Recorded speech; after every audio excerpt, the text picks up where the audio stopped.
I can lay awake just to see you sleeping.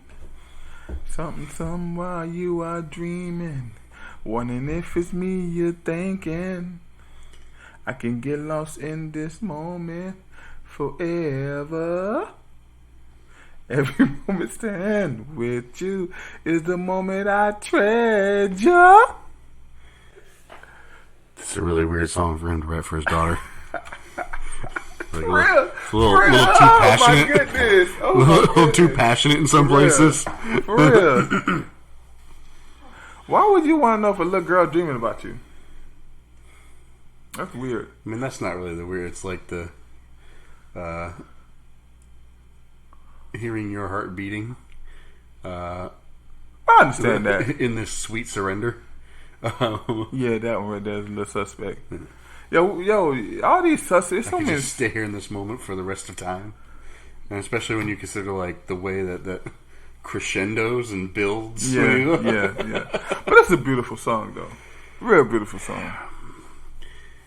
I feel I would enjoy it much more if it wasn't the fucking juggernaut that it was at the time. Like, it was everywhere all the time, and it endured for a long time. That's right. And, like, honestly, now we're, freaking almost 20 years on from that.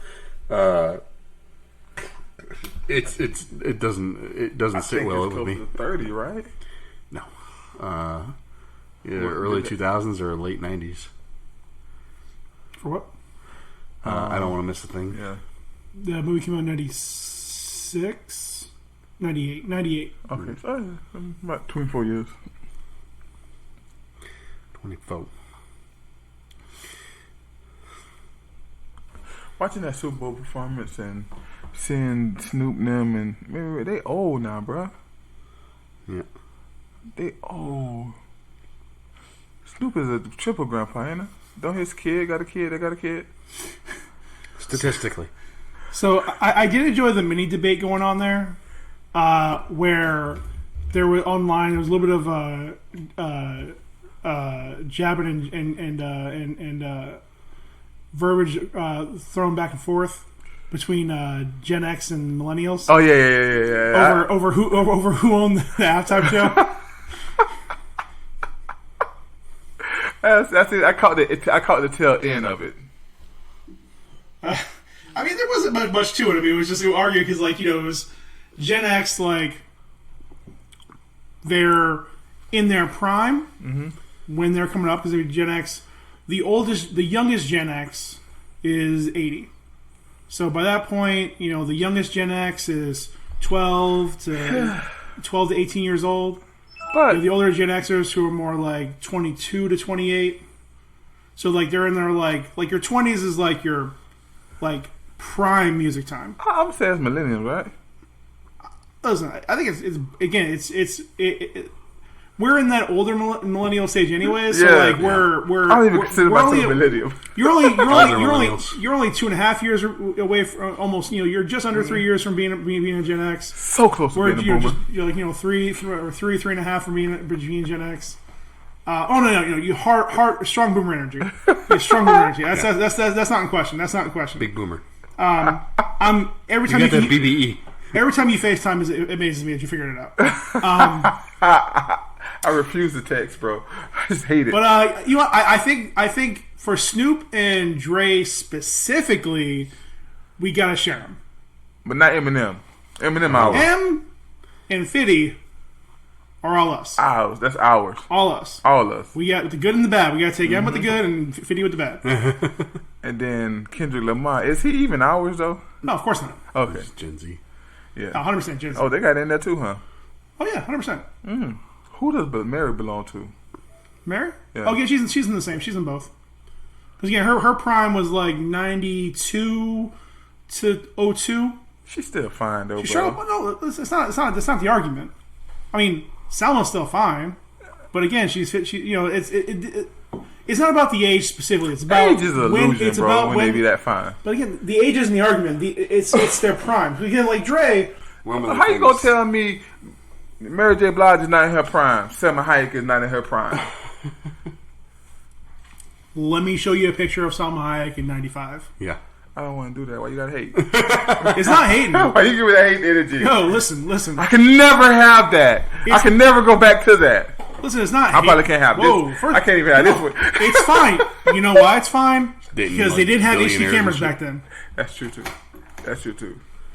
They had some good cameras. They had some good video. But it looks. Listen now. If you can get from dusk, if you can get Dusk Till Dawn in a 4K update. Ooh, remastered. Believe it. Remastered. I'll remaster that. So, I think Dre. You never stop mastering Snoop. that. Dre, Snoop. I have a really long thesis going. Dre, Snoop, and Mary J. We gotta share. 50 is all ours.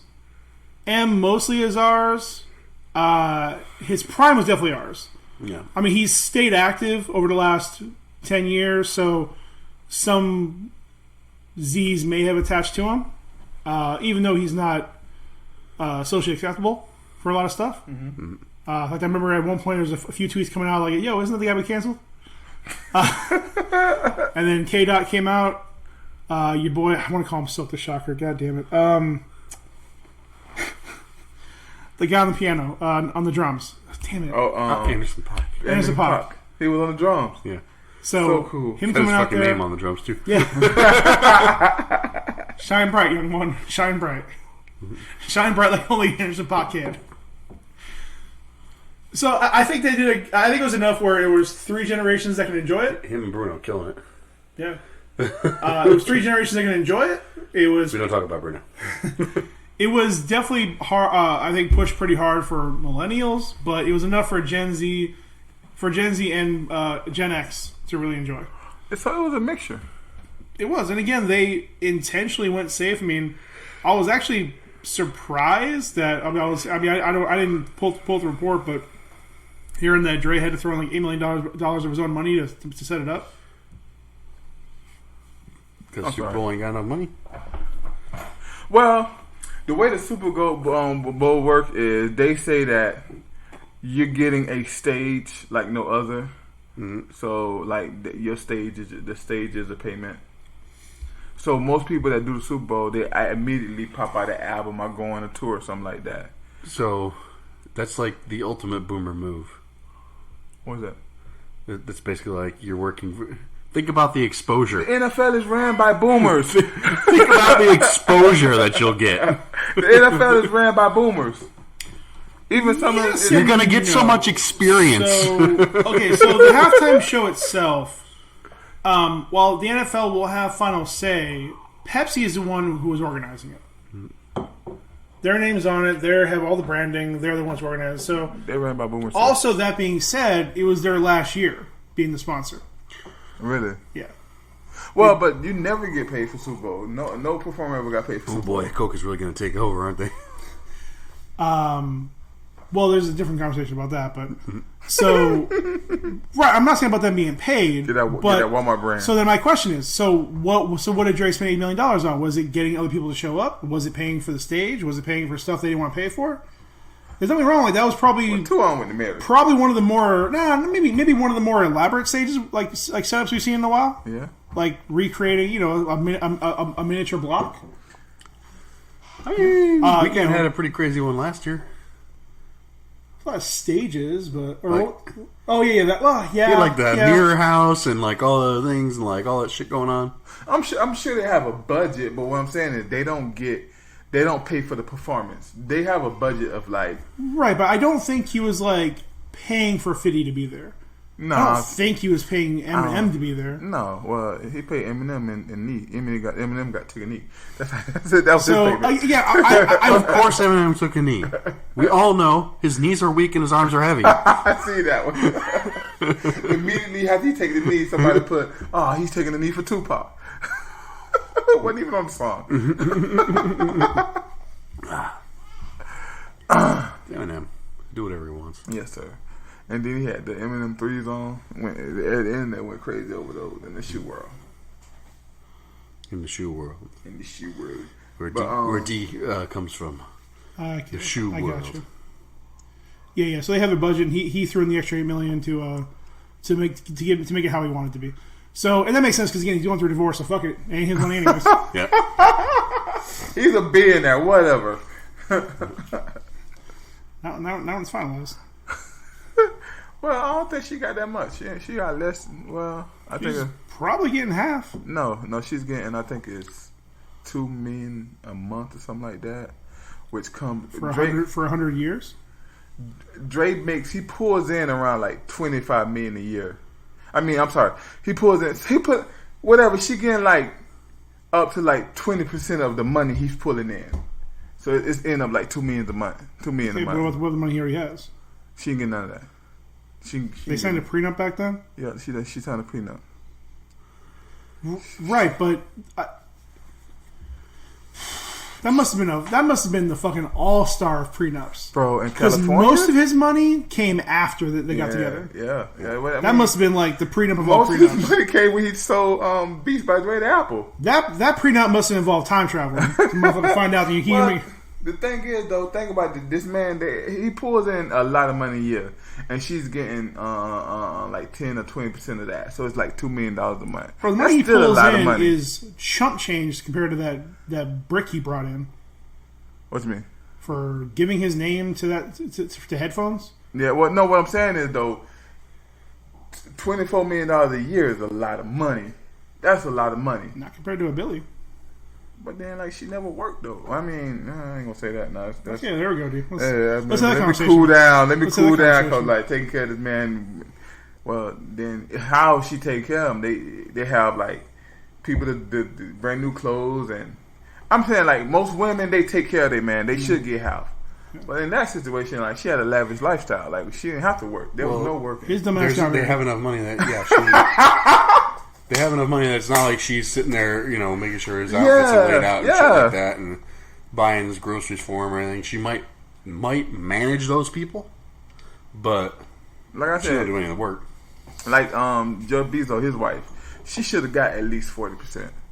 They were together before the business. She was there with the business, helping do business grow, shipping out books too. She deserves some money. But this situation right here, Oh yeah, I'm just surprising. I'm just surprised. I because- want to know if she know what a Metrodome is. She probably do. She probably Yeah, don't. it's pretty common knowledge. Hit it. What? The intro. Oh, welcome to This Wont Last Podcast. Thank you for joining us today. We've already done half of the episode. I wish. Yeah. We don't have very many topics on the docket. Well, listen, Never I'm gonna stops, find a topic. I'm gonna find a topic. We gonna talk. So what I do, sir? To my left is P Breezy. So, To my right is D Easy, the Topical Slim. topical slim. Wait, it topical. sounds That like an means, ointment. yeah, that means put stuff on it, right? Well, it can mean both, but But that intro was fire. D-Easy, the Vagin Slim. Hater. We're gonna call you P Breezy, the hater facts. Ooh, hater facts. Facts hater. Facts. Look, don't hate facts. Faxter. Ooh. What? Hey, Faxter.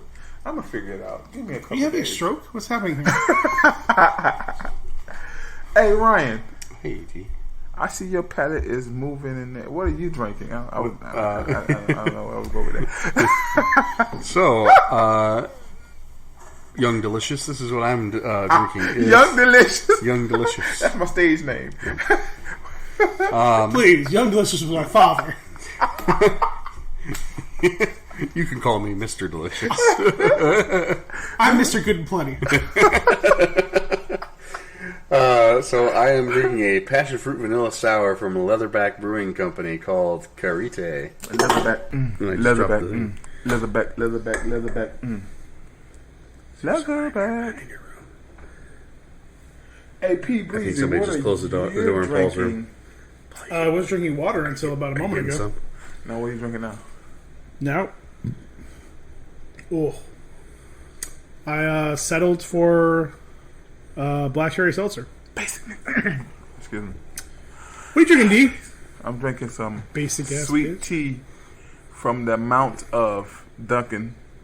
and I put my own lemons in there from the Passion fruit sour. the fields of Immokalee. The field. Stop hating on us. Let us live. I let you live, just separately, equally, Far away. separately. Separate but equal. Paul said, "I'm gonna let you live, but Same county, but a little bit of distance. Yo, have you guys watched the Genius? Oh, nah, documentary yet? I haven't got a chance to start yet. All right, so I haven't even finished the first, because the first episode, quote unquote, is an hour and a half. Oh, Like everything from Kanye, it's over the top.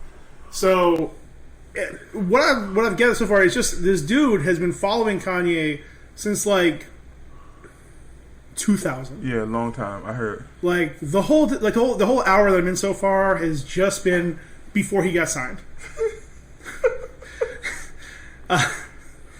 And the scene, the one scene that got like any exposure at all on social was the scene where he's going in there and I forget what song it was. You remember what song it was? It was on. Was it Fall Down? On Fall Down? Yeah. So he's playing his original version of All Falls Down, running through Rockefeller Records. Yeah. And nobody's reacting at all. Everybody's just like, "Who is this? Who is this cat running around playing this song?"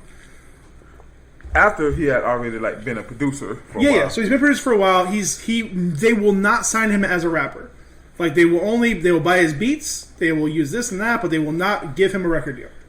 Like everybody backed out. Even like a studio. I think the record label that Mos Def was on, and Mos and Tribe were pushing hard for him. That studio ended up getting a new CEO, and they wouldn't back him.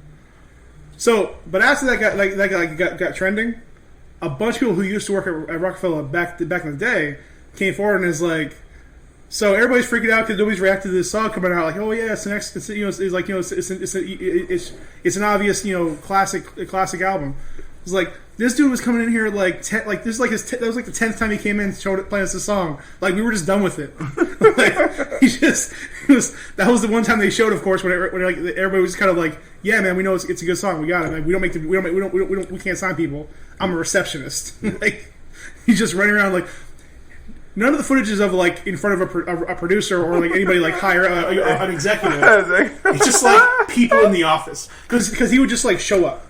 Motherfucker, like of course he just shows up and like because they won't like things are slow going, but I thought that shit was hilarious. Like it was like numerous people who worked at the time coming out saying that again, like he had done it like 10 or more times, just coming in just like walking around playing the one song on a boombox. The biggest flack Kanye get from most people, or the biggest flack he get in the industry, is he's overconfident. But you know what kind of confidence you gotta have to go the route he went through? Like I've studied Kanye, I kind of know his story, right? You gotta have confidence to do the things he done. You gotta have confidence. A legendary amount. DeLacy. I am probably the most middle of the road person when it comes to Kanye. Mm-hmm. There are many who go too far in praise and many who go too far in demonizing. He's not a genius. Yeah, JEENYUS. It depends, Steve. What does being a genius have to do with fish sticks? It's being on how they cook them. I guess so. So, I didn't mean to start a whole topic with this, but with Ye, praise be him.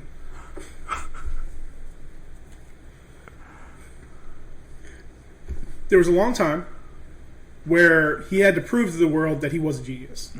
He single-handedly changed the game. It doesn't happen very often.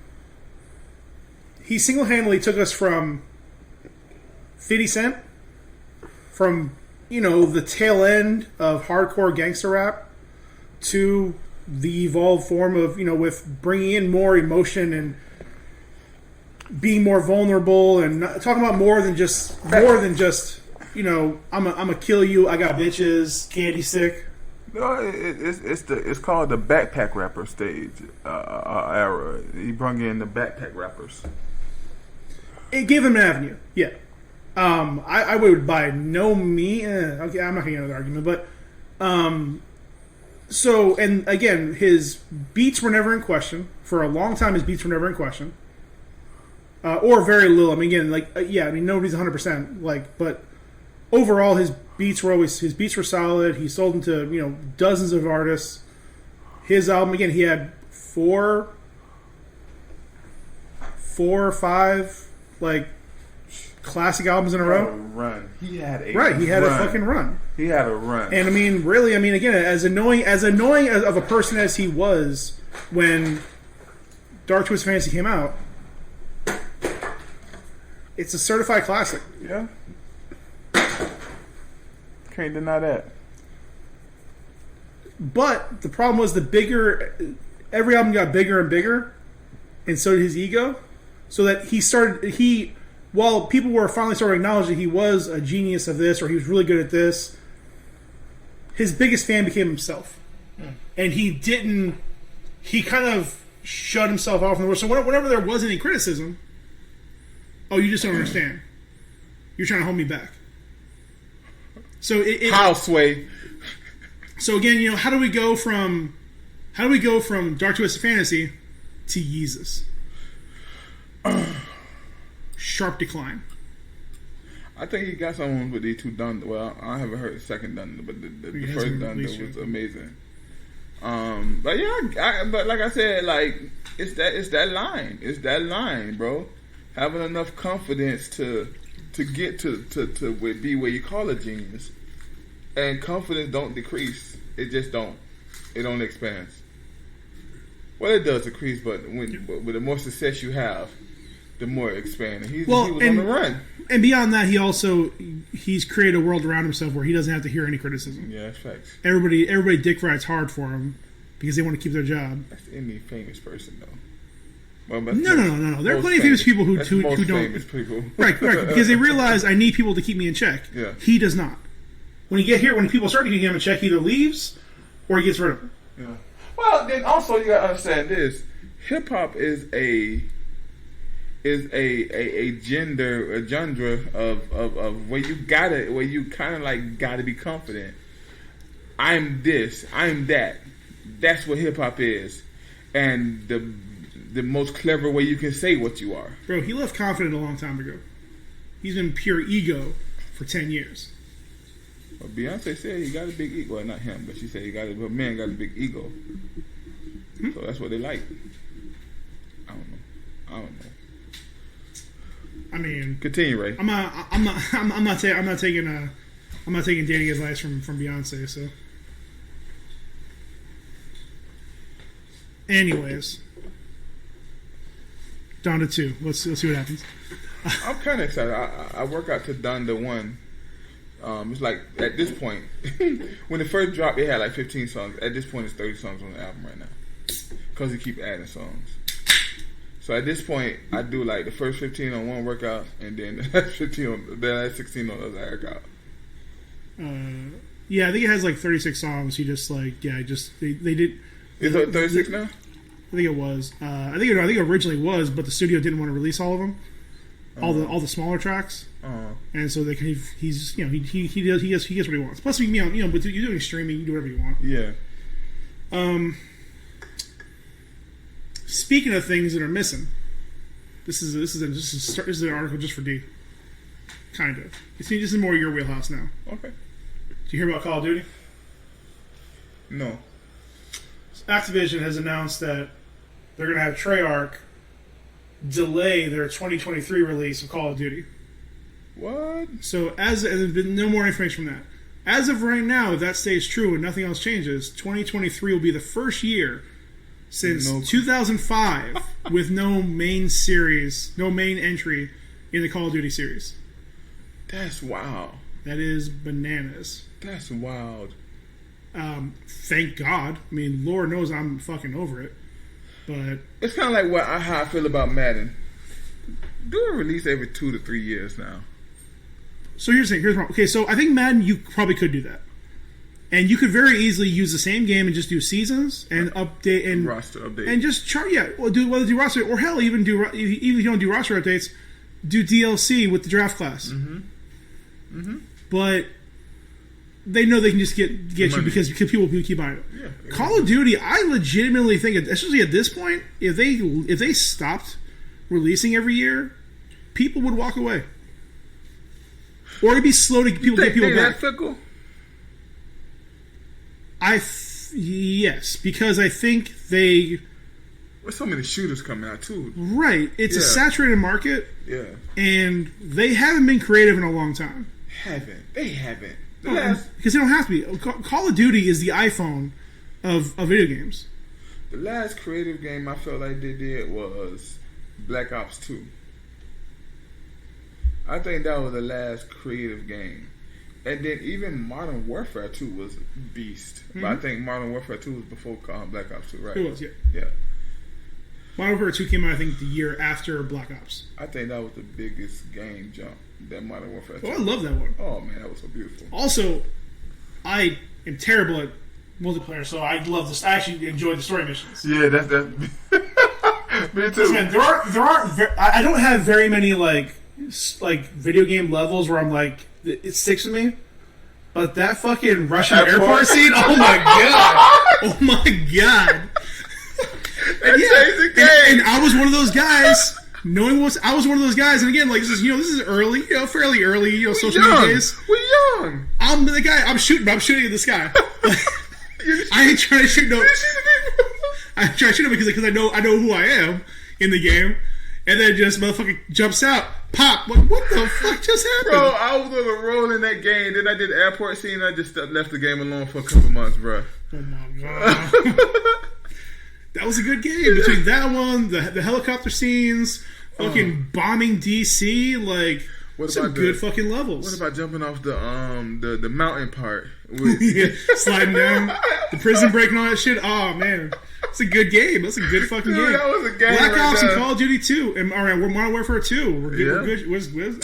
For me, that was peak. That was peak Call of Duty. And then with Black Ops 2 when they introduced they I don't think was that the introduction of zombie mode. I think so. Anyways, that would me and my brother would be up for hours on the same team trying to get because there was really no end to it. It was just see how far you can go. And it was so fun, bro. They just create an algorithm where you change one number and it just keeps getting worse and worse. I don't think they'll never have that again. But then again, these young kids, they look for something different. Yeah. They look for different experience. I know Lemarian just got the head thing, the Oculus head thing and everything, and one of the games that he said he wanted to play on there is Call of Duty. And I can imagine like somebody sneaking up on you and you turn around, that looked like it'd be kind of fun. I actually have been meaning to ask you about that. So are him and Zion gonna partner up to buy some property in the metaverse? Oh no, but I'm definitely getting next to Snoop. I'm moving next to Snoop. You can't afford that. I'm joking. First of all, I'm moving next to First of all, Martha's on one side. Two other white people on the two other sides. So only one free spot left. Across the street, white people. I'm moving next to Mary J. Blige. That's where I'm going. Yeah. You and every other 38-year-old. That's the only reason why I ain't going to some hat because I know that's your thing, and I want to support you. First of all, bro, she brought the whole block. She ain't fucking around. Ryan, who you moving next to in the metaverse? Mark Zuckerberg. What up, neighbor? Hello, fellow human. I like your style. That is hilarious. People actually buying property in the metaverse. Businesses are. I don't know if people can. Full disclosure, I see random clips and I hear random things. I don't care enough to look into it. You can't. Just expensive. Yeah, no, it's all a scam. Yep. It's none of it matters and all the points are made up. If I was to take that serious, I would try to keep a group of people that I know and we have fun out then out by real probably amongst each other. But it's virtual. What does it matter? You can just go anywhere. Mm-hmm. Well, you can buy property in virtual Immokalee. It wouldn't fucking matter because you can just like blip. Now I'm somewhere else. They found the baby. Is he in jail again? Who'd kill this time? This is from a story before we started talking. It was an actual young person in the city of Immokalee that was missing. A baby. Not the baby. It was a baby. A loose baby in Immokalee. Just, sitting in the corner, trying to earn a buck. Hey, baby. What you doing out there? I kiss me.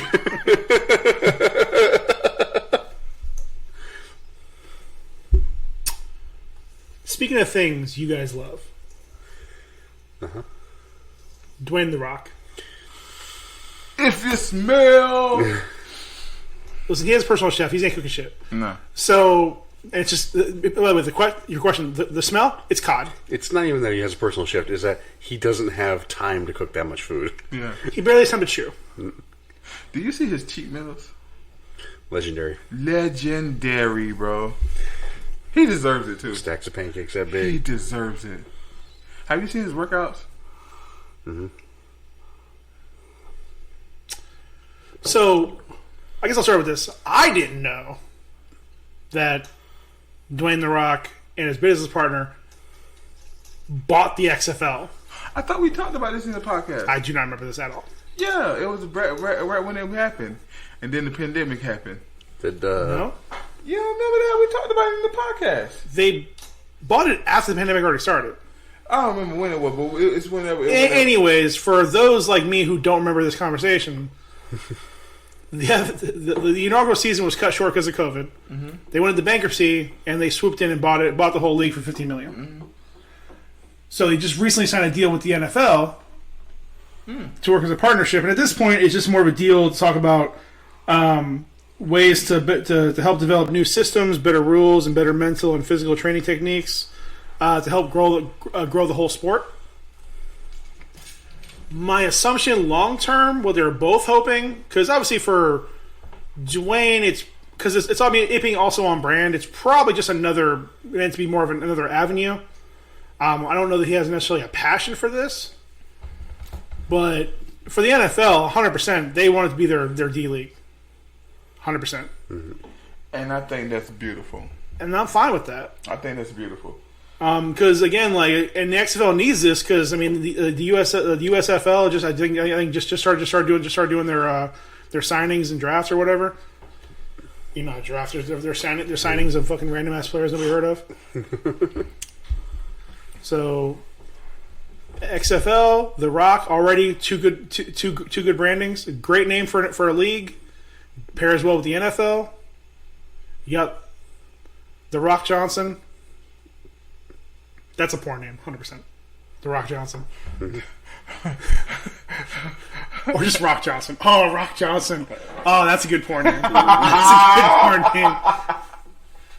Hello, ladies.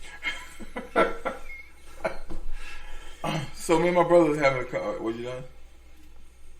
I guess now. Me and my brother was having this conversation just last night. It's crazy how you bring it up. We were saying because of just the flat out number of players that do good in college football, but just don't make it to the NFL because there's other players that's better than them, right? And then there's only 55 spots on each team, which is roughly around 1,700 or something. Bro, you have that come out every year. Yeah. It's so much talent out there, and the NBA has the G League, or what is it, D League? Now, what's the league called now? It's called the G League now. It was D League. They changed the name to G League. Okay, they have the G League. They have, you can go across to China. You can go to, Europe. You can go different places and play ball and still have tape to give NBA coaches or whatever. But you don't have that in NFL. It's either college, and after college, it's bust if you don't make it in NFL. So for somebody to have another opportunity, I love that. I really love this. Do you suppose part of that reason is because the NFL doesn't want to take chances on older players? Huh? Do you suppose part of that reason is because the NFL doesn't want to take chances on older players? I don't think specifically. So that part is an issue for them because salaries are based on years of service. Mm-hmm. So even if they're like 30 years old or 28 years old or prime physical specimen, if it's their first year, they're making rookie money.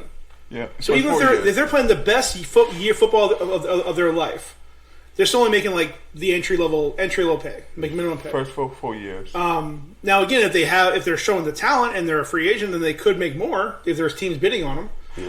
But and again, I think the biggest part of that really is because we're the only country that gives a shit about football. Mm. Basketball and baseball and hockey are large in numerous countries around the world. Football, nobody gives a shit outside of this country. I think what they've been doing the last 15 years of trying to expand the game, I think that's working I think it's working a little to an extent. London kind of cares, and that's about it. But that's the only place they expand it to. Nobody talks about it because again, those games are sold out though. They went from 1 game to now they got like 4 games of that year. I know the Jaguars got whooped that once, and then Dolphins got whooped that other time. There's nothing else really. Like, there's no other like. Because I think also like their games don't coincide. Well, two reasons for that. One, there's a lot of Americans living in the UK or in Europe, so it's their best chance. It's their cheapest chance of seeing an NFL game. Two, I think those games coincide with down periods in professional soccer. I agree, and then so there's nothing else to watch. And then 3, I think it has to do with that is a popular culture. You know, American culture is becoming real popular. It's not for a while. Not in England. I'm talking about sports culture. I ain't talking about like any other culture. I'm talking about sports culture. Yes, and no. There are parts of it. So I mean, listen, I'm not saying it's not grown, but I mean, there's a reason the Euro League failed. It was too early. Way too early, isn't it? Right now, it would have failed. Right. It's too early, but it's still growing though. When I'm saying the rest of the world, the rest of the countries don't care, I don't mean nobody in those countries care. There is not a dominant enough number of fans in those countries to give a shit about there being other leagues or even teams. Hell, we have parts of this country that they can't even get full teams. They're fucking playing 7-on-7. NBA. They are lucky because they have a great shoe culture. You know, NBA owes Jordan so much. They're lucky because it's a lot cheaper. Well, what I mean by that is NBA got a shoe culture. The shoe culture, the Jordans in Japan is crazy. Jordans in Europe is crazy. You know what I mean? That benefits the NBA with basketball because they wear the shoes to the basketball game and all that. NFL don't have that. All they have is... It wouldn't matter. You don't think so? No. Jerseys. Because football costs too much to play. It's a travel, yeah. No, the gear. You have to have all sorts of different gear. It costs more to suit up one player than an entire team in basketball. Oh, no. I wasn't talking about that aspect of putting a team in Europe or something like that. But no, I'm saying even people playing it. Even people playing it. Yeah, I wasn't talking about you need more people. I was just saying, like, as far as, like, playing games over there. Right, but I'm saying, but in order for that to happen, people have to enjoy playing it themselves. That's true, too. Like, you can be in a broke-ass town in somewhere in China, and all you need is one ball and a ring. Mm-hmm. A little hoop. Baseball, all you need really is one ball-shaped object and one stick-shaped object. You can play and something to put on the ground. You can play baseball. But I also think isn't NFL a lot younger than both of those? All you need is one ball-shaped object, and you can play football if you're not a pussy. It's called rugby, right? And that was the other point I was going to get to in a minute. Is that most countries prefer rugby, the more exciting version of football. Yeah. Because again, rugby for a big chunk of it is nonstop. Yep. It mixes the fast parts of soccer, but ignores the slow, boring shit. And you used to have big guys fucking slamming the fuck out of each other. Mm-hmm. Yep. Kind of homo, but it's fine. You like violence? People really like watching a scrum. It's fucking great. Do you want to see me stick 9 inch nails inside of my eyelid? and again, with there, you got big dudes, and yeah, like some of them wear some pads or some gear like that, but for the most part, it's just them meaty ass thighs and just hoping for the best. Hell, most of them ain't even wearing helmets. Mm-hmm. Well, because there's no then there's much fewer full on collisions. Yeah, especially like to the head. Yeah. And I'm sure there's no Ray Lewis's over there.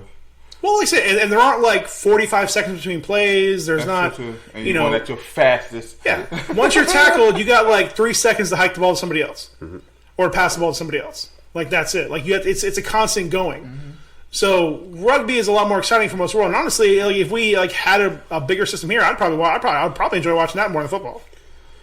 I mean, you can't do as intricate plays as in the NFL, but fuck it, who needs it? Well, it's more fun. Football is an inherently American thing in that it is all about being overly dramatic. It is all about those last minute plays, that really, hurry up and get to the line, and oh man, we're gonna bomb throw a long bomb downfield, and there's a defender and there's a receiver, and oh my god, it's up in the air. Is he gonna make it in time? Is he gonna catch?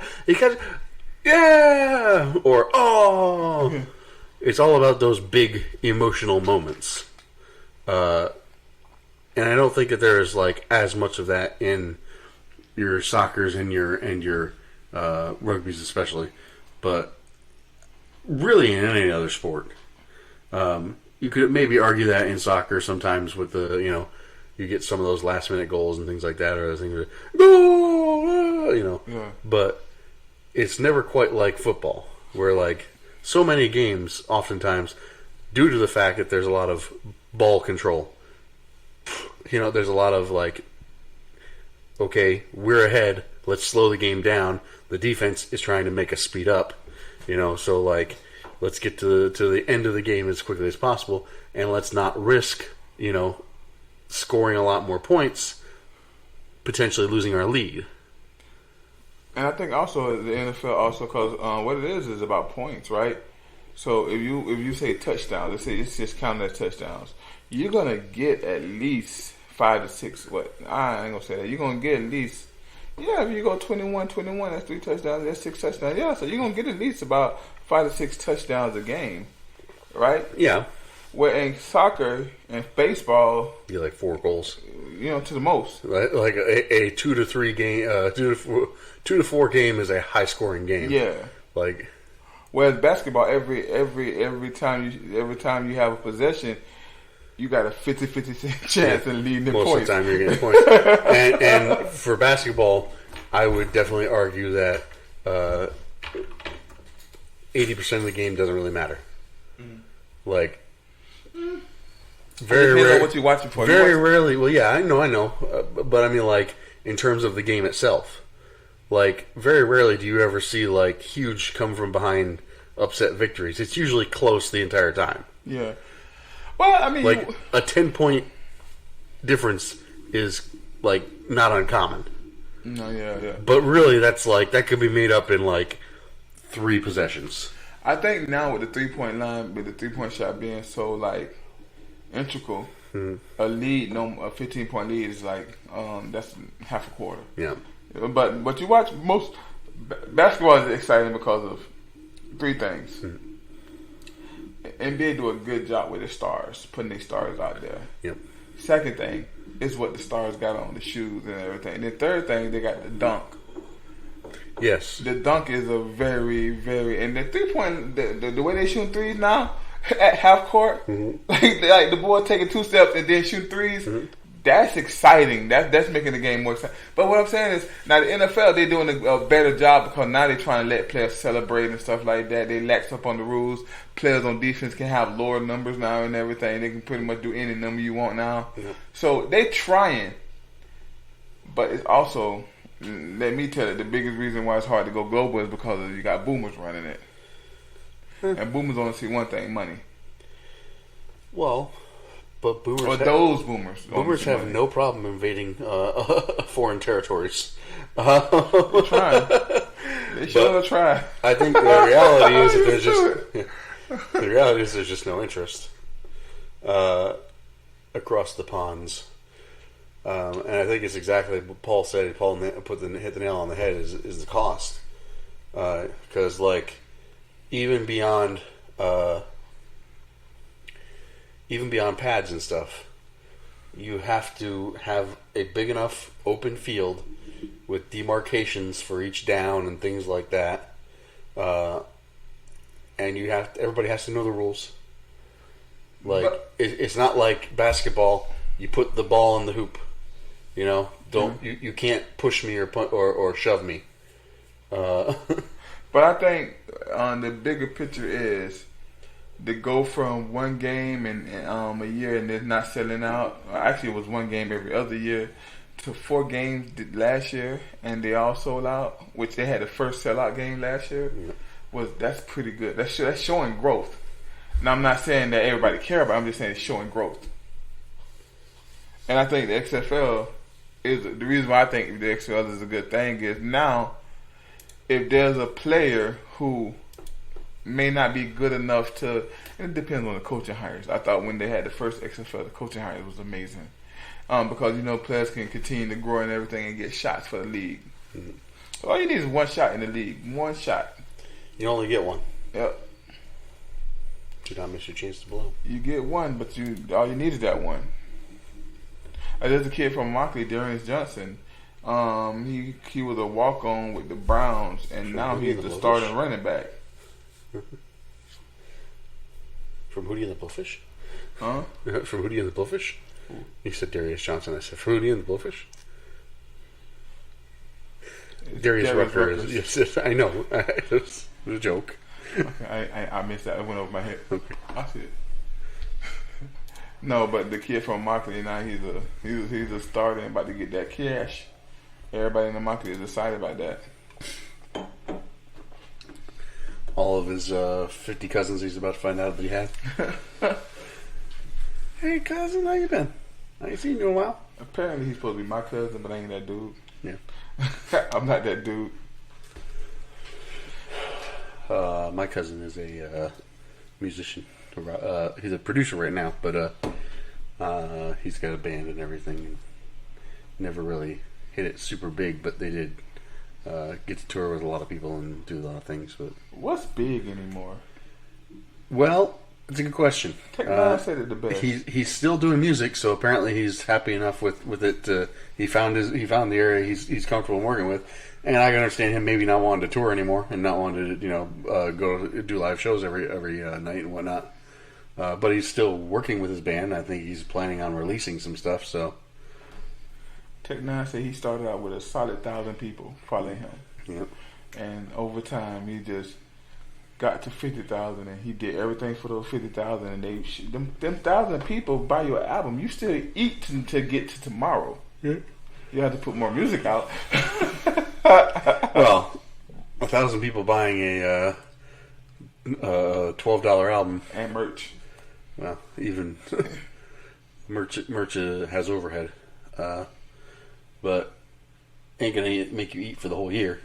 What? 1,000 people buying your album. Album, ticket sales, merch. That's pretty good.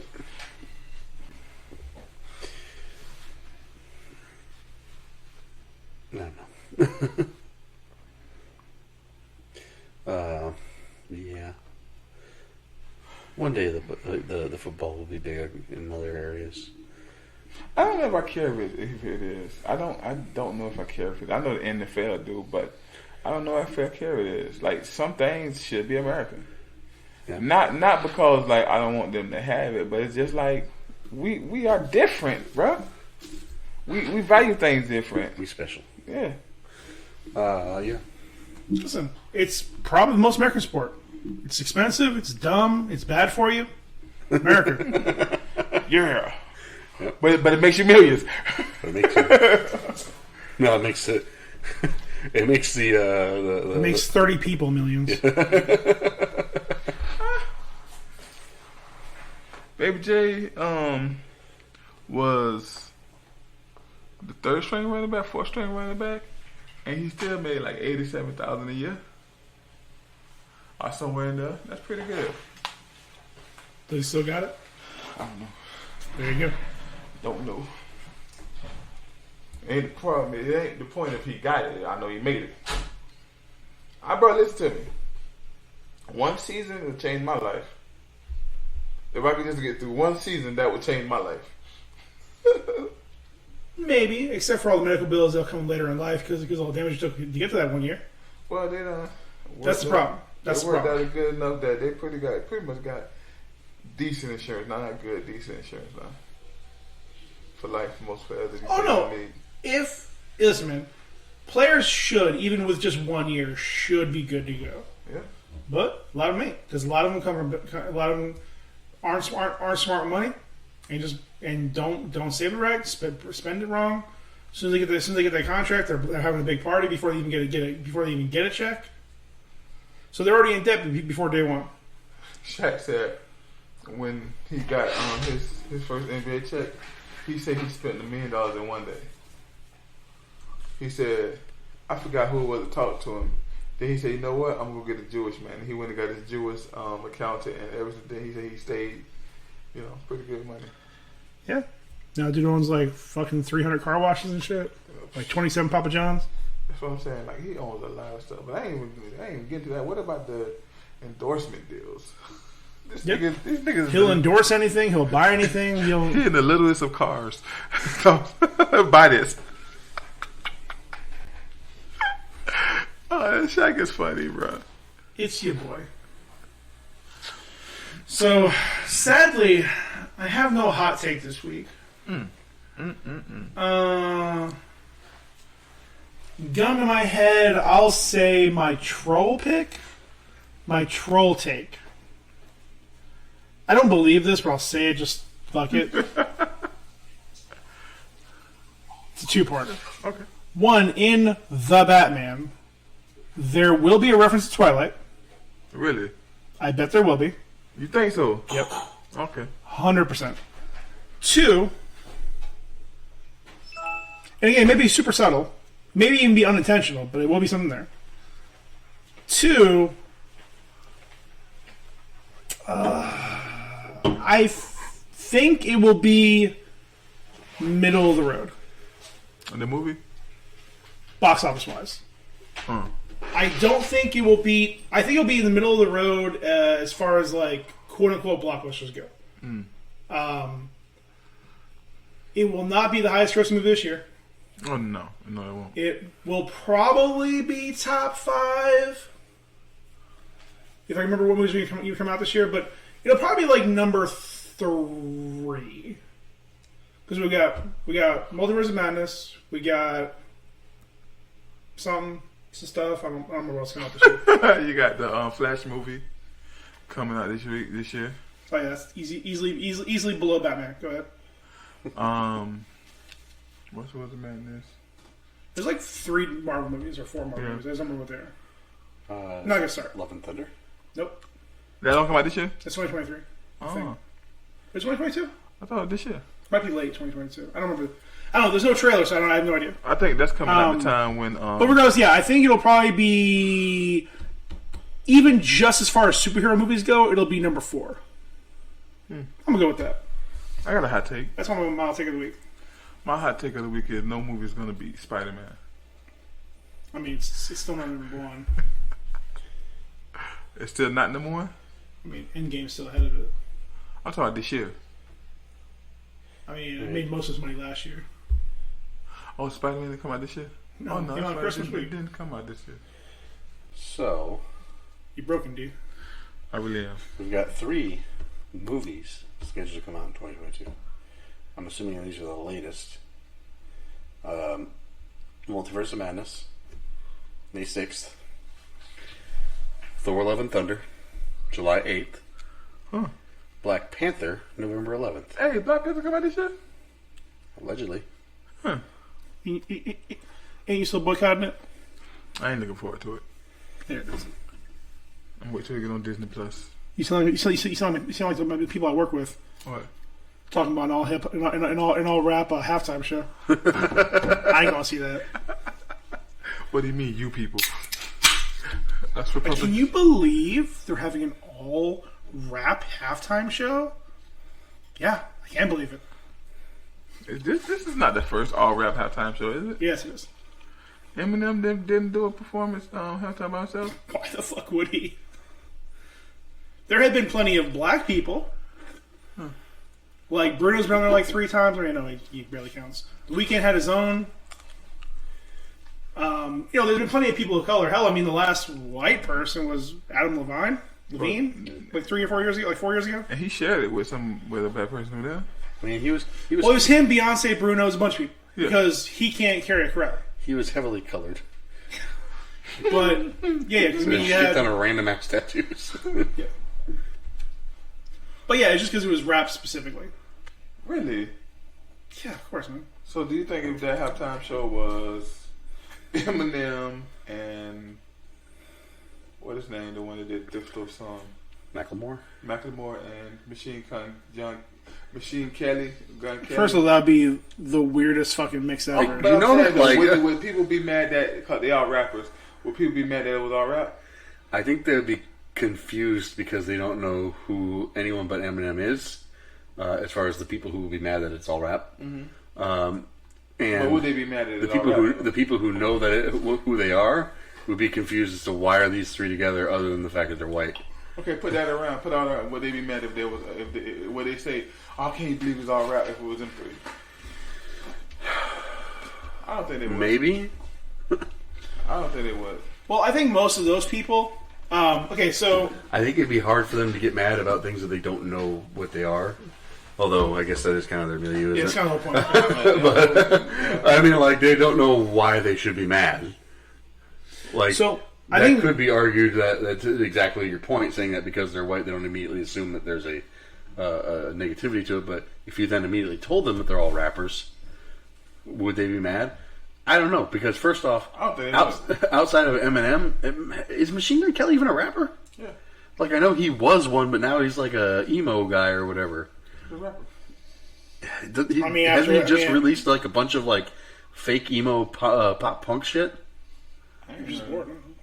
But ain't nobody buying that, so. His biggest rap album was going at Eminem. Eminem Smith. Oh, wow. Was it an album or was it just like a diss track?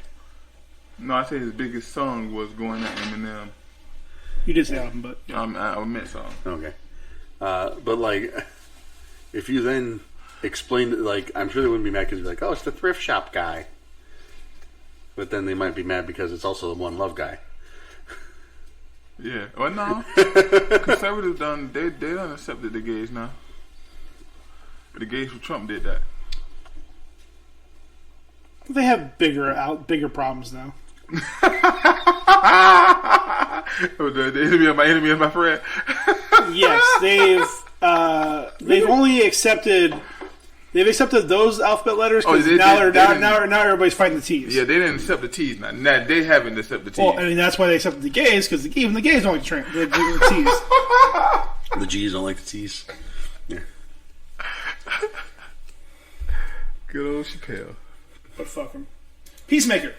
Ooh, let's go. Now we own something. Peacemaker? You talking about Peacemaker? Peacemaker is my shit. So, who's gonna go first? You already started. You just go. Okay, I'm gonna get my bad first because it's not much bad. Is there a format to this? I'm just how I'm doing it. At sometimes I thought it was too goofy. I thought the character seemed too just stupid. Are you talking about the series as a whole or just the finale? The series as a whole. Okay. Oh, are we going to do finale or are we doing the whole series? I don't think we did anything on the series. You watched very little of it, so we couldn't. Still, I don't think we did anything on the series. Well, we talked about a little bit. We just didn't do spoilers because, again, you hadn't watched it. Okay, so y'all want me to start at the episode? Whatever you want to start with, D. I've seen it all. Mm-hmm. I breathe it. I am it. Okay, so I'm just going to give my recap of the season and let's keep it focused. We only have half an hour. We only have an hour. I'm gonna give my recaps of the season and keep it focused on the end, on the last maybe episode and a half. So early, one thing I did think that it was too goofy and a lot of jokes. just they didn't land for me because they're too goofy. But I thought it was consistent in goodness, consistent moving. It was moving consistently. The best thing about this series is I thought all the characters of that group, I thought it was fun. Mm-hmm. I thought his father did an excellent job. He was probably like the highlight. He did a good job for me. The reveal where your boy, the dude, was the butterfly, that was a good reveal. And come to find out he was one of the good ones. That was pretty good. I like at the end the last all the episodes was good. I didn't have a bad episode. I thought this was an even kill in every episode, just being consistently good. I'll break it real quick. Uh-huh. I 100% agree with that. Yeah. There was no episode where I was like, oh, well, that was kind of boring. Yeah. Every episode had me. It was really good. Go ahead. Then the last episode though, at the end, right? So everything was fantastic. Other than I thought some of the jokes, it was just a little too goofy. But I really thought the storyline was amazing. First of all, but the last episode, the ending of the last episode was just amazing. But the last episode, the fight and the reveal of I think the reveal came into the second episode of the animal, of the cow. I thought that was just funny, and then some of the jokes that they made off the cow, that was really good and everything. But at the end, when she was like, "Oh, we doing this to help you guys," and he killed her anyway, I was like, "Oh, dang! Like that's who he is." that's. But I like also the struggle that he had with being Peacemaker. I thought that was good too. Waller daughter was like one of the bright spots for me. I forget the character name, but she was a bright spot. Abediah, yeah. She was a bright spot for me. But at the end, after the fight was over and the Justice League showed up, that scene right there was so good, bro. Could you take a step back? You, a Miami Heat fan, forgot one of the main characters' names is Adebayo. I just showed up there. I showed up there. Why? Because she was a black woman. Her name didn't matter. Because she was a gay black woman. Wow, dude. Wow. Shame on you. Wow. I see what y'all trying to do. Y'all trying to get me canceled, but I'm uncancelable. Says the guy in the Superman shirt. Oh, I'm a DC fan. I'm in DC fan. You're a DC apologist. What the fuck you are? Not apologist. I will take a direct quote from a DC stan, Anthony Zintek. This is his favorite DC thing. I'm sorry, this is 100%. He said this is his favorite James Gunn thing, and he says this is one he may have said one of the best, but this is his one of his top tier DC things. And this motherfucker loved Joker. Yeah, see, nah, I ain't. It was all over that Joker. But again, this series was fucking legit. Yeah, legit from start to finish. They had me from just like the first two episodes. There was so much dancing. Yeah, I never knew I needed to see that bubbly son of a bitch John Cena dance so much in his underwear. Mm-hmm. Especially that opening scene, the opening title song and dance. So John Cena did a good job in this series, bro. How about the eagle hug though? Mm-hmm. The first eagle hug. Oh, that was great. He's hugging me. Get the camera. It was so good. And eagle. I think the eagle was my favorite. Eagly. I think Eagly was my favorite character. Oh no, for me, 100%. I mean, and this is obvious. Vigilante. Vigilante was awesome. 100%. He was Vigilante awesome. Was great. Vigilante is the Deadpool that I'm used to. Yes. We're gonna have to shoot him. No, we can't shoot him. We'll tie him up and put tape over their mouths. Well, don't put tape over the mouths. It could hurt him. I was watching that with Nancy, and she's like, "What is he?" Because he was just about to shoot them. I was like, "Maybe he's special. He doesn't understand. He doesn't want to hurt them. He just wants to unalive them. He has to solve a problem, but he doesn't want to do it maliciously." Yeah. Quit your payless. I loved everything about it, especially. And again, we barely talked about this when he gets himself into jail. Like that long, slow drag of him dragging that trash can to the window. Yeah.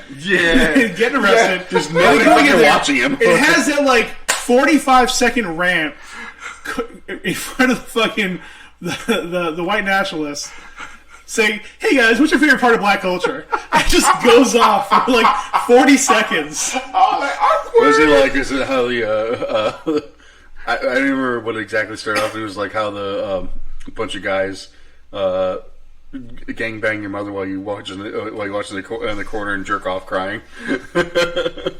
Just goes off and then fucking just tanks them all. Just takes them all down. Vigilante is my favorite part. Yeah. I love they took the blank slate of Peacemaker, taking him from one of the villains of the previous incarnation and making him a hero, and done pretty well. A good guy. Not a good guy. A good guy. He's heroic. I don't know if he's just because you're a bad guy doesn't mean you're a bad guy. Well, there are plenty of heroes that aren't good guys. Yeah.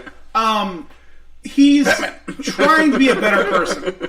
Trying to be a better person. Yeah. Trying to be a real person. I love the story. His trying to heal from trauma. I love the story of his brother. That's a really good. I love his brother, his father. I mean, always glad to see your boy T-1000. Yeah. An absolute unit. Mm-hmm. Boss fucking pompadour mullet. Mm-hmm. Yeah. Or pompadour. I think I might go for that. Give me some of that action going on. Yo, this is what I've been enjoying. Now I'm going to get back to it, but just the acting, man. I've been enjoying acting, and they all bringing it, man. Oh yeah. James Gunn is a good director and writer. Yeah. He does what he enjoys doing, and he doesn't get the credit because it's heavily comedy. Yeah. And you know how hard it is to write a script to go from where one scene a guy is talking about murdering people but don't hurt them with duct tape, to a grown man who's murdered hundreds of people in tears because an eagle is hugging him, and then to a scene and again in the last episode, I'll start getting into it a little bit, but one of my two favorite scenes in the last episode where Economos is called out and is going into his beard, his quote unquote the memories of the person that he had, and just acknowledging all of his anxiety and fear and self-doubt and trauma, and calling out Peacemaker, and he's having this moment of realization that he is finally understanding how much of an actual asshole he has been this whole time. Mm-hmm. So somebody who really could be his friend, and he's had these moments with throughout the series. And that's all within 5 minutes of each other. A lot of those similar things, happen very close to each other. And then right after that super emotional scene, a helmet explodes a building. Yep. Several times. And then they fight a bunch of people, blood everywhere, and then they're fighting a giant space worm cow. Mm-hmm. Not really fighting, just finding a way to kill it. Yep. But Eddie Bio shoots the cow with her head. Oh, human torpedo. Human torpedo. Dude, the way he called that human torpedo was he didn't care. He didn't care about her at all. He's pissed off at her. So good. That was so good. It's not that he didn't care, it's that he didn't care about, maybe hurting her. Well, yeah, I mean, at that point, I think... Okay, so at that point, she'd done it once and she survived. And he also knew as a bit of a pragmatist, he had to take care of the cow. Yeah. So... Fuck him, man. One human torpedo. I find it interesting, though, you also kind of neglected part of that whole spiel there, is getting to that point where he goes into the thing and comes out and is giving his heart-wrenching soliloquy about his beard, his dye beard. Between them deciding he's going to go in to do that and him doing and giving that speech, is the scene where they try to get Eagle-y to drop the... Yeah. I thought he was going to do it. I was like, oh, he just fucks off and drops it wherever he wants. And again, while he's searching for the helmet, just dropping in him facing his trauma with his father. His dad. it's such a he has such dense writing. Yeah. Like he swings so wildly between. I didn't even go for my gun. I went for my blowdown immediately because I knew you were a ghost. But he's still doing it. He's acknowledging that it's not real, but he's still going to do it because he has to. And it works. He kills his father and his memories after killing him in real life. Well, he never really does, actually. At the end of the show, right before the credits are rolling, it's him sitting down on his porch in the RV park with the remaining butterfly creeping up on his porch just to kind of sit there with him, and his dad pops a squat right next to him. Was that real? No, that wasn't really. That was the memory of his dad always being with him. Now, what about that? It was the unfortunate part of that. His dad is right. He's never going to get away from him. He's just always going to have to deal with that trauma and always be better. Yeah. Now, that butterfly, was that the butterfly that went to the Goth? The queen. The queen. Yeah. But to our understanding, no, it's not right. Well, so you're going to have a little limited time now because there's no... Yeah, just unlimited time, yeah. I mean, there are still thousands to tens of thousands of butterflies in the world. But there's no food. But they are... Whatever food they have left is all they have left. Yeah. So, yeah, just chilling with, the quote-unquote, the last friend, kind of, she has left. That'd be cool if, like, they actually, like, team up. I would love to see if they're in the season 2, if Goth, like, joins them on the team. Yeah. And just continuously, like, takes over people's bodies. That's what I'm saying. It's like random fuckers. Like, she just go from one dude fight to the next one bad guy, just like take over their body, and then like as soon as that person gets shot, she just exits and goes to the next person. That storyline is genius. Yep. Yeah. And it's done well enough where we could get another season if they really wanted to. Pretty sure it was already seen, But we don't need another season. I want another season. I need another season. Listen. Us DC fans, we need another season. Yeah, you I don't do. know about your little Marvels. Because you have nothing else. Oh, we got a lot of stuff coming. You got season 4 of Doom You know what, Patrol. D? I'm happy for you. I'm happy for you. I'm glad 10, 12 years in, you guys finally have something. Congratulations. Yeah, it's cool. 12 years in, you guys finally have something. It took one of the guys who was responsible for one of the biggest sleeper hits of the Marvel Cinematic Universe to make it happen. And not how you start. And not how you start is how you finish. So actually, here's this ties into one of the fun facts. So while shooting the series, James Gunn got Marvel and DC to work together twice. Once. Is he going to be? They talked. Okay, for the Justice League Avengers crossover. No. Not as ambitious. So your boy Chuck Woolery, Chuck Woogie. Yeah, Ouija board. Chucky. He did his test, his screen test for Guardians 3 with the DC film crew. Oh wow! They let them do that for that. Oh. In exchange, that end scene at the end when they did the Justice League showing up, they did that with the Marvel team. That's pretty cool. That's pretty cool. Because I think he was already working on something else for Marvel. He was already working on some stuff with Marvel, so they were able to do that at the very last minute. They finally got they were able to work and get Momoa and Miller at different times to film their parts, and then they found 2 stand-ins for the other 2. That's kind of cool.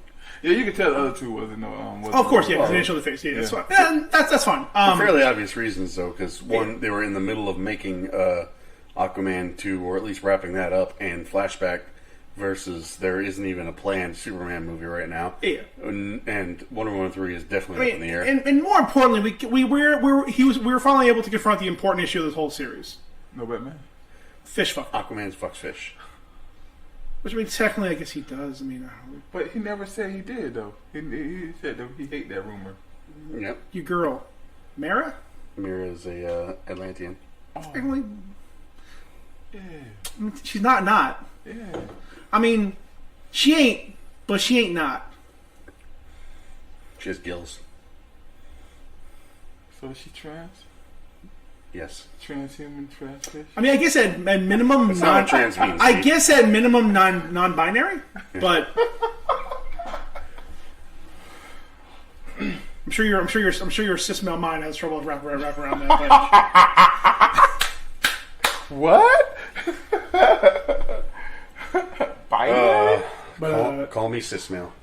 But okay. So for right now, I'm still. While I know it started earlier, I'm still saying Peacemaker is my favorite show this year. There's still a long time to go. We still have 10 more months to go. But as of this moment, this is my favorite. It will stay up there pretty high for a long time. Yeah.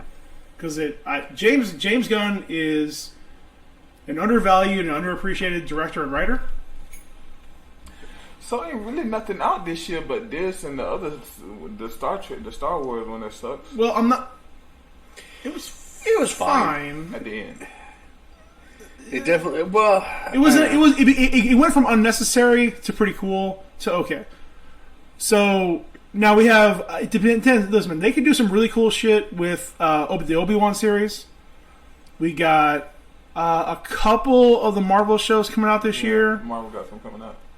We have some other stuff. We're supposed to be getting the third season of Umbrella Academy this year, I think. I've heard about that. The Boys season 3 coming out this year.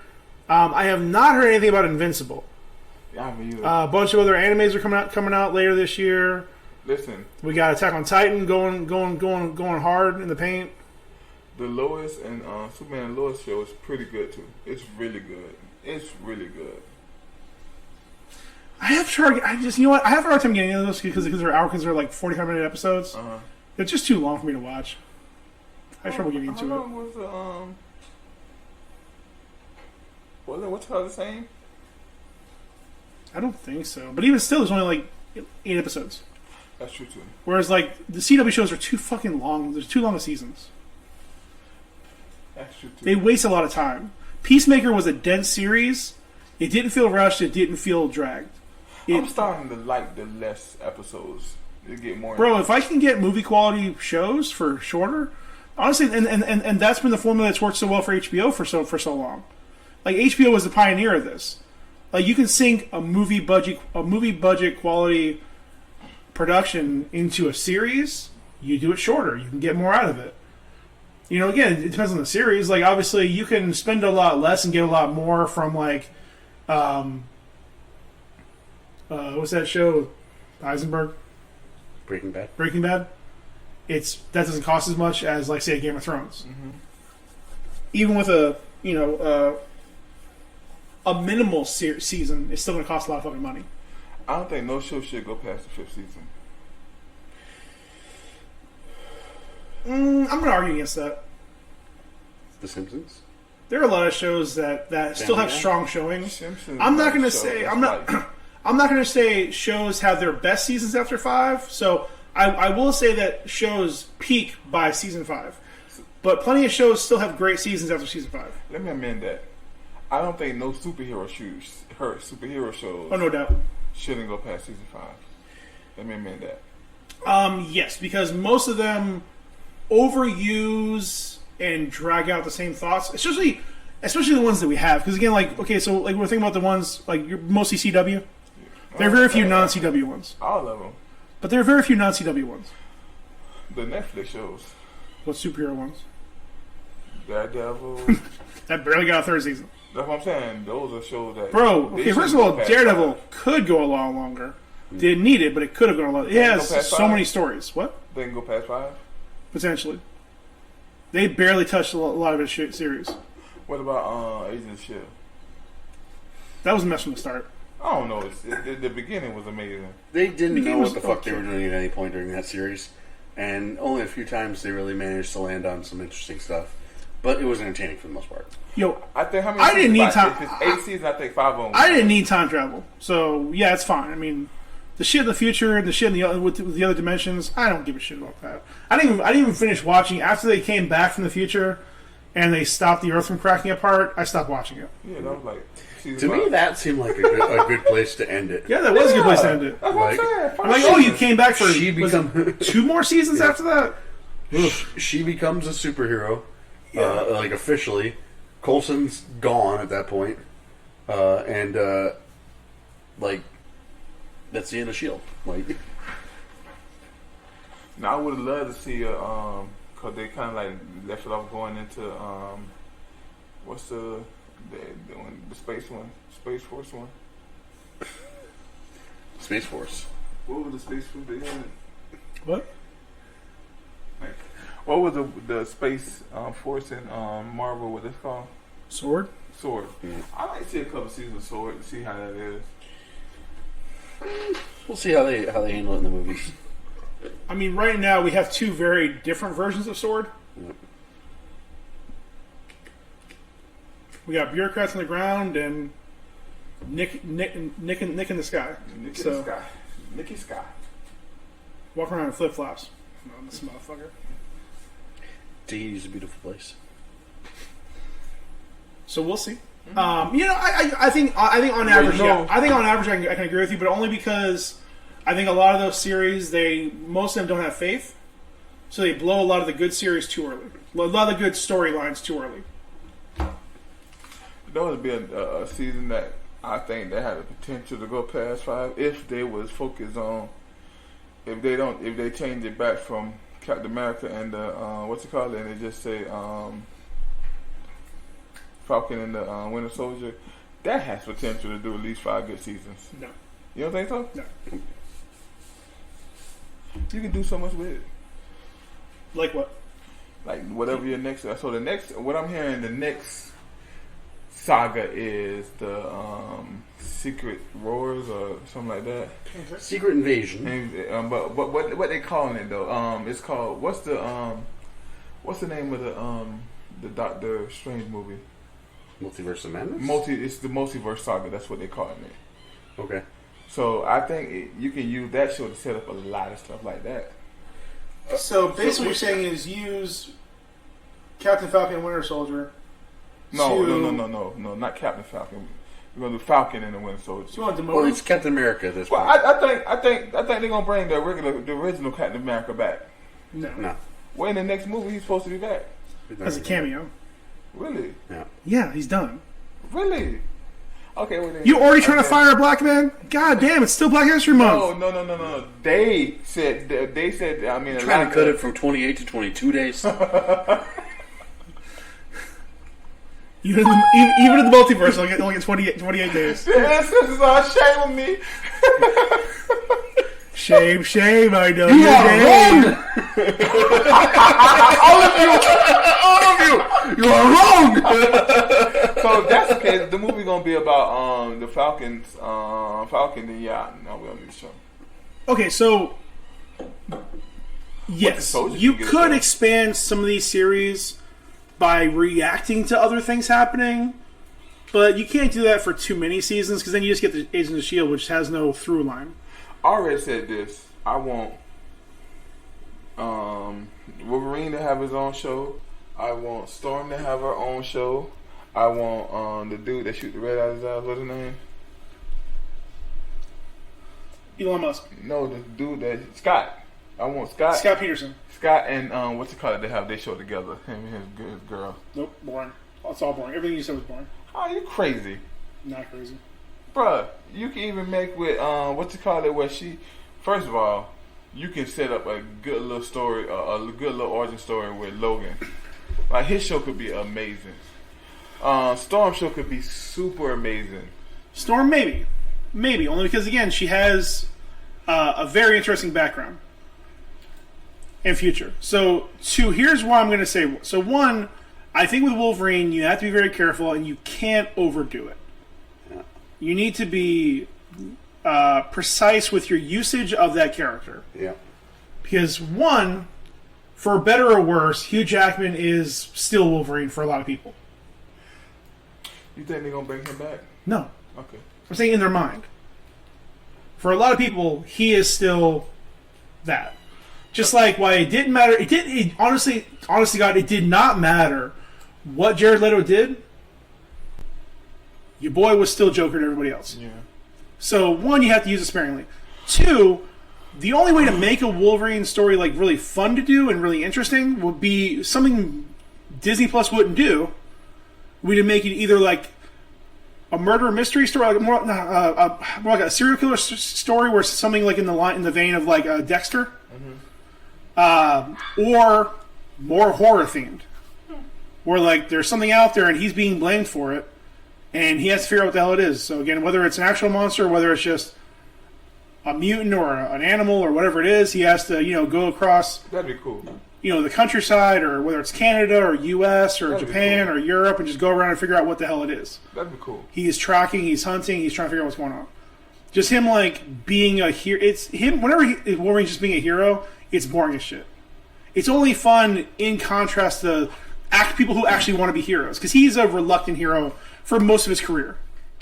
It wasn't until later on where he's on like 16 different teams where he's like, yeah, I'm the man. Yeah.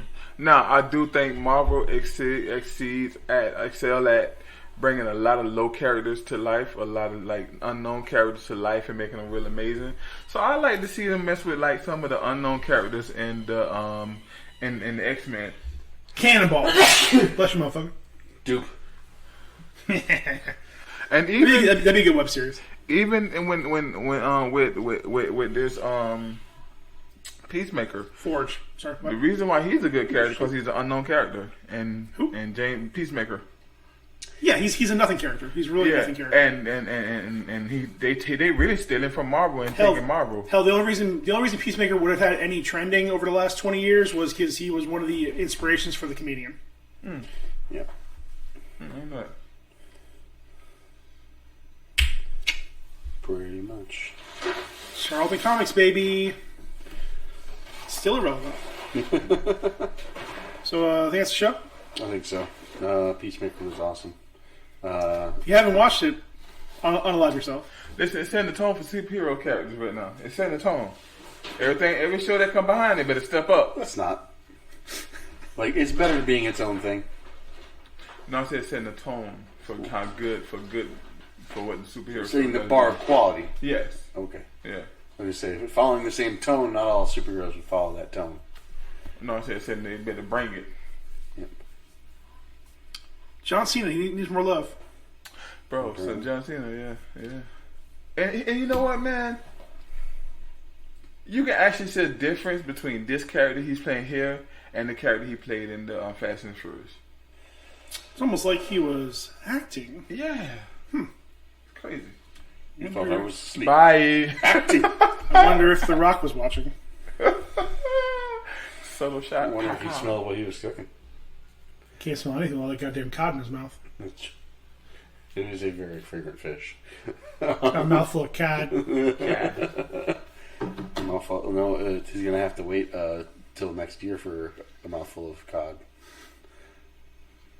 Well, he hasn't this year. The year after he has to wait. The year after he has to wait. 2023. So does Black Adam come out this year? What? No. Cod being a... I'm still not confident it's coming out. Being an anagram for Call of Duty. Okay. So he's going to have to wait for his COD because it was delayed. Listen, I will be there opening weekend for The Batman, The Flash, and The Black Adam. I just don't believe two of those are actually going to show up. All right? I'm going to be there, but with eight. I hope they do, because I just want to get it over with. I don't think... it's like when New Mutants kind of... I just wanted to be out and just be done with it already. Just be like some nervous-ass fucking ticket taker boy come over going like, we had some difficulty with the projector. We're going to refund... Oh, that'd be perfect. We're going to refund refund your money, and you can pick a different time to come and see it. That'd be great if, like, the first showing, it doesn't actually... There's a problem with the reel and it won't play. Oh, that'd be fantastic. Only one problem with that. There's no actual film anymore. Like, they're all digital. Yeah, it's bad. Corrupted data wouldn't play. There you go. I tuned out. I don't know what y'all talking about. Shitty DC movies. Don't exist. Batman vs Superman. First Suicide Squad. I'm sorry. Batman v Superman, Dawn of Justice. The important part of the conversation was colon. It was a colon movie. Don't forget Wonder Woman 84. Sorry, WW 84. Okay. That was just one, though. That's the only one. Batman vs Superman. Justice League. Justice League was amazing. What? Batman and Superman was good. Oh my god! I've been the fax machine. DeLacy's been delusional. The delusional Slim over here. Delusional.